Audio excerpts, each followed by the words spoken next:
This is Lisa from Mobile Tech Review, and today we're going to look at an HP Business Ultrabook. This is the HP Elitebook 820, 12.5-inch display available with Windows 7 or Windows 8 for you retro types and businesses that still need Windows 7. And here's the neat thing about it. It's actually a really nice looking machine. You know, usually business Ultrabooks are pretty bland. HP brings a lot of their consumer styling here, and we're going to look at it now. So this is the HP Elitebook 820. Elitebook is, well, their business line of machines and their nicer line of business machines. Technically, it's the Elitebook 820 G1. Somehow G1 seems to get tacked onto a lot of the Elitebook names. First thing you're going to notice about it is, well, it's 12.5 inches, so it's not really huge, and 12.5 inches is the new 13 inches maybe for business Ultrabooks. The ThinkPad, Lenovo ThinkPad X240 is also 12.5 inches, for example. The Dell XPS 12 is 12.5 inches, but it's not ugly.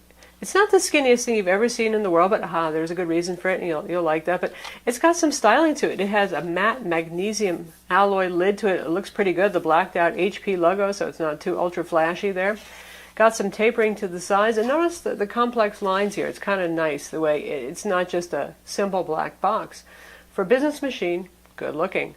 Again, not super skinny, but why is that? Well, here's the neat thing. You know how in an Ultrabook you can never get inside these things. Even the ThinkPad X240, you got to unscrew a whole lot of Phillips head screws. You feel like you're not really being invited in there. HP says, go ahead, knock yourself out. Right here we have the bottom, and up here we have a release switch.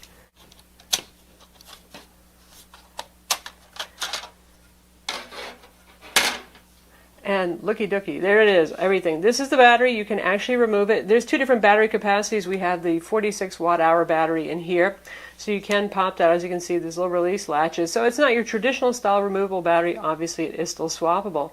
There's your 2.5-inch SATA hard drive. You can get this with a conventional spinning hard drive or an SSD drive.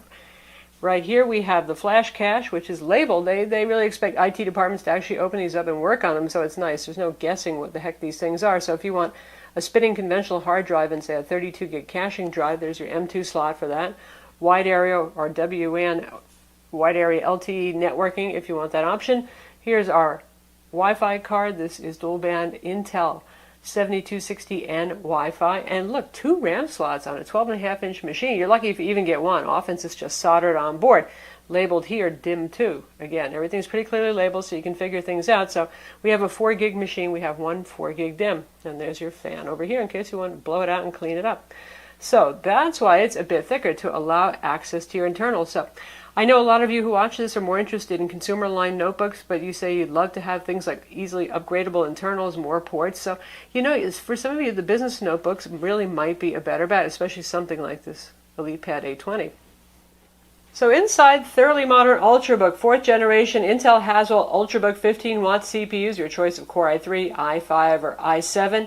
You can get one with vPro or without, the usual i5-4200U, clocked at 1.6 gigahertz dual core. That's what we have inside here. As you saw, we have 4 gigs of RAM, and this one has a 180 gig SSD. That's the Intel SSD. You can get it with a variety of different SSDs or a 500 gig, 7200 RPM spinning hard drive with or without that flash cache. Now in terms of ports, well, knock yourself out here. There's a lot of ports on this thing. Obviously some ventilation here. Fairly cool, quiet machine. Ultrabooks usually are. There's obviously enough room for cooling inside of this, so this is not a noisy machine at all. You can bring it to a meeting and nobody will beat you. Lock slot right there. Your ventilation, VGA port, handy for folks in businesses who still have legacy VGA monitors and projectors. USB 3.0 port with charging. Smart card reader. Business folks, you know what that is. The rest of you, just ignore that little slot.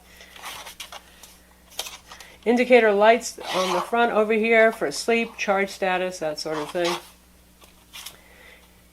3.5mm combo audio jack, full-size display port right there for higher resolution monitors. That's always nice. Another USB 3.0 port, another USB 3.0 port for a total of 3 ports. That's gigabit Ethernet there, wired networking.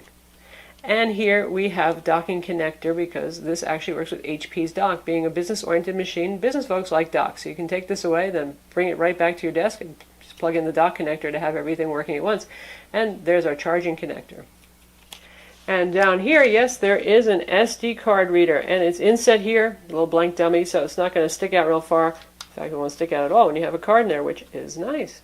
Robustly made, mil spec, according to HP, feels strong enough. It doesn't rip, doesn't flex, anything like that. You drop it, nothing much happens to it. Not that I'm saying you should be slamming this thing around, but it's pretty sturdy. And nice looking with the usual HP logo on the back, just like consumer machines. So, attractive package, particularly well configured when it comes to ports, especially considering 12.5 inches and 2.94 pounds. That's not bad. Charger is very compact. Lightweight, 45-watt charger right here. Usual, plenty of cord on it, so easy to use. Not much to carry around. Again, good for the light business traveler. Inside, here's the good news and here's the bad news. This is a 1366 by 768 display. This is not a touchscreen. There is no touchscreen option that we have found on this. There is a higher quality panel option available. This is the base quality level. The nice thing about this is it's matte, so you're not getting a whole lot of glare there. The bad thing is you can see how it appears and disappears. The viewing angles aren't super wide. They're not hideous. We've seen certainly worse things than this, but not super great. Color saturation is okay, not superb on this. So, sadly, a lot of business machines get shortchanged on display quality. This would be one where the display is okay, but not great. Again, matte does count for a lot, and you can go for the higher quality display option. Still going to be 1366 by 768. Which for a lot of business users, let's face it, is perfectly acceptable, especially given the way Windows handles scaling or Windows apps not so well. Speaking of Windows, right here, Windows 7 we have. Aha, you can get it with Windows 8 or Windows 7. It's up to you. HP decided to ship this to us with Windows 7, I think, to outline the fact that that is still an available option here. So for those of you, or for those of you with IT departments that still prefer Windows 7, there it is. And hence the lack of a touchscreen makes sense here, because with Windows 7, the touch experience really wasn't paramount like it is in Windows 8. Unlike the ThinkPad, the display does not go all the way back. That's as far back as it goes. And if we lift it up here, you can see HP does a good job with keyboards, generally speaking. This one's nice and firm. It does not flex a whole lot. It has backlighting, which just came on. It's a little bit hard to see in good lighting, but there I'll turn it sideways so you can see it now.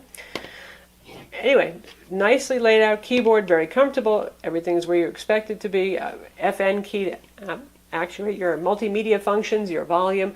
There's even a microphone on-off button here. Again, business-oriented kind of stuff. And here we have a wireless on-off and a mute button, usually important to business users. And on the opposite side, we have our power button over here on that side. And then we have the grill over here, speaker grill. Notice the trackpad and the track pointer. As ever, HP is trying to steal away Lenovo ThinkPad customers, and to that end, those folks are used to having their track point, the embedded eraser stick pointer, with the dual sets of buttons over here. Now, Lenovo has moved over to the buttonless trackpad design, still has the functionality of all these buttons, but the physical clicky buttons are gone. HP sticks with this, and I know a lot of you traditionalists kind of miss those moving clicky buttons. You get them here. These are very soft buttons. It's funny, some manufacturers have very stiff trackpads and very stiff keyboards. This is very, very soft. Key travel on this, you can see from the side, it's not super duper high. It's not quite up there with some of the better ThinkPad keyboards or even Dell keyboards. It's not a terrible keyboard, but I would just like a little more traveled for it to feel comfortable. And the keys aren't really concave, they're just flat and they're not shaped in any way. So it's a very competent keyboard, but it's not the best of the best.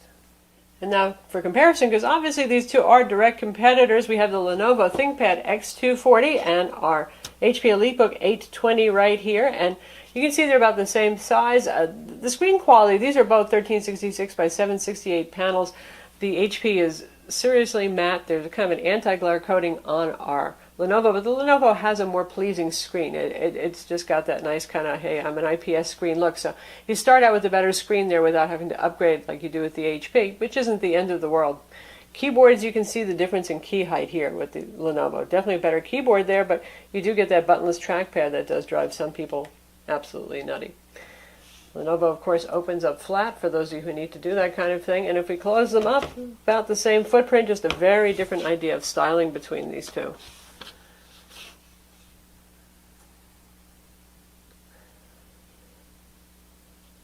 Both have rigid designs. The ThinkPad's using carbon fiber on the top and a roll cage and magnesium for the top cover as well.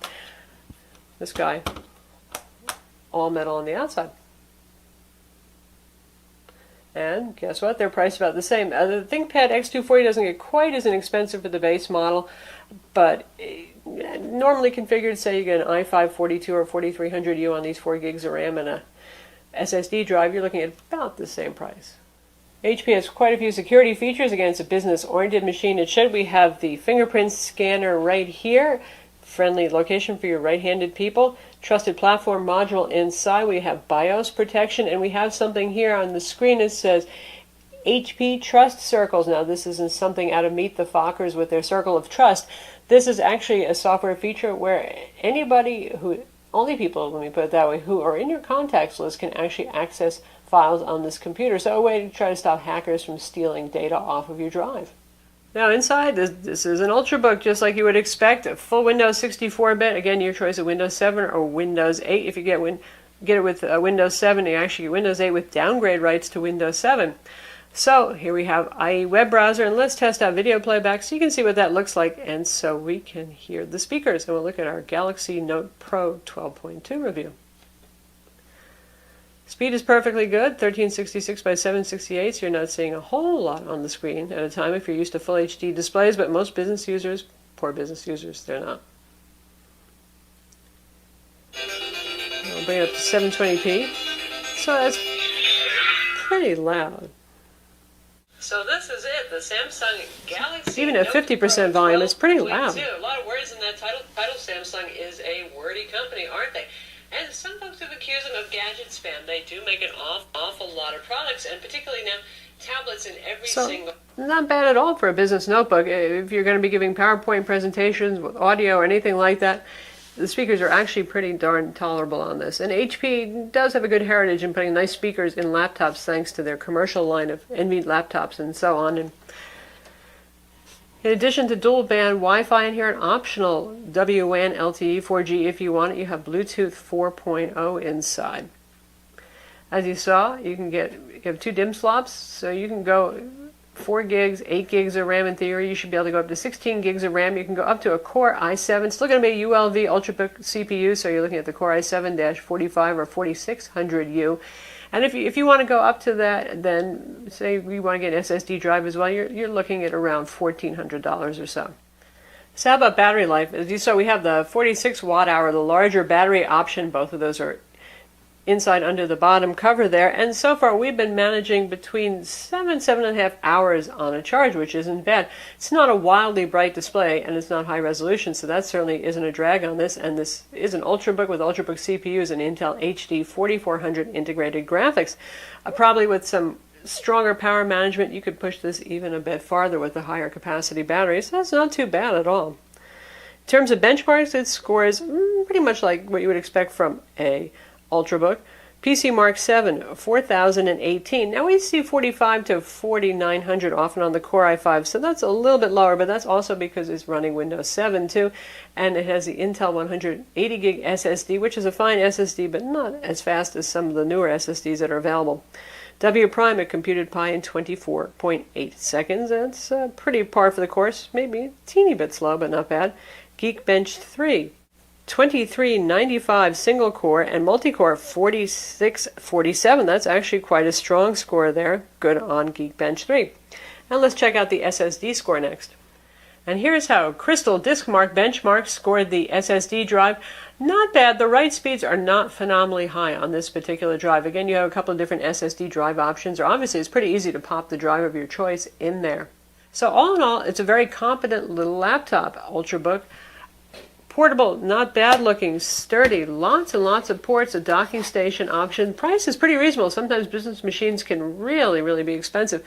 This one isn't bad at all. The only thing that kind of hurts is the display quality, but again, you can opt for the higher quality panel. You're still not getting the touchscreen, but at least it'll look better and you won't be getting full HD. Again, business users in a 12.5-inch machine, maybe they don't crave that as much, and it's a perfectly usable resolution, even if it's not ultra sharp.